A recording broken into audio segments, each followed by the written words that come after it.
Hi students, ഇന്നത്തെ ചോദ്യം ഏതാനും സബ് ഷെല്ലുകൾ തന്നിരിക്കുന്നു.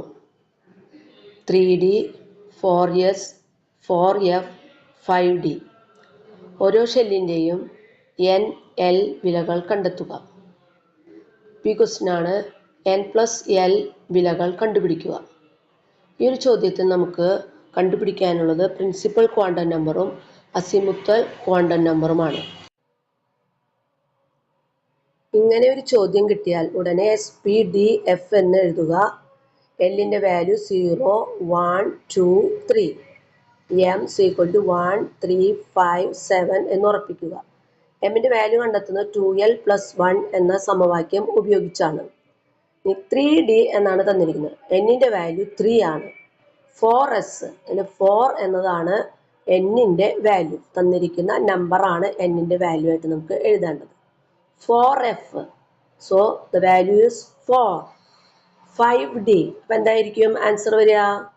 5 എന്ന് നമുക്ക് എന്നിൻ്റെ വാല്യൂ എഴുതാനായിട്ട് സാധിക്കും. ഇനി അങ്ങനെ എല്ലിൻ്റെ വാല്യൂ നമ്മൾ കണ്ടെത്താം.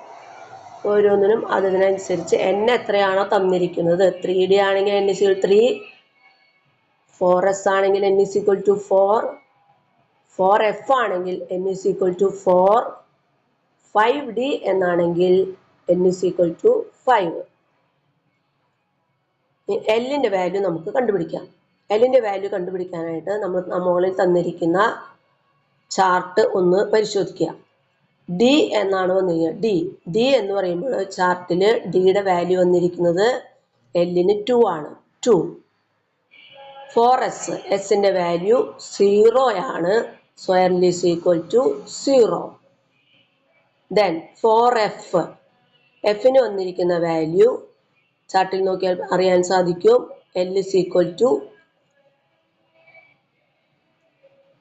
കണ്ടെത്തിയ ചാർട്ടിൽ നിന്ന് നമുക്ക് L = 2, L = 0, L = 3, L = 2 എന്ന് കിട്ടും.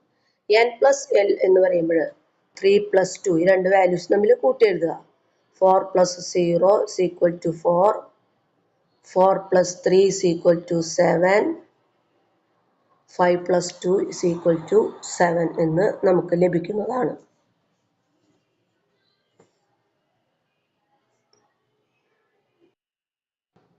വേറൊരു തരത്തിലുള്ള ക്വസ്റ്റ്യൻ ആണ് n = 1, L = 0. സബ്ഷെൽ കണ്ടെത്തുക.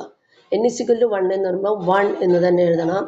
L = 0. നമുക്ക് തന്നിരിക്കുന്ന ടേബിളിൽ നിന്ന് L 0 ആയിട്ടുള്ളത് S ആണ്. So the answer is 1S. Next question n = 2, L = 1. നമ്മൾ ആദ്യം തന്നെ 2 എന്ന നമ്പർ എഴുതുക. 2, L = 1 എന്ന് നമ്മൾ ടേബിൾ നോക്കുമ്പോൾ P ആണ്.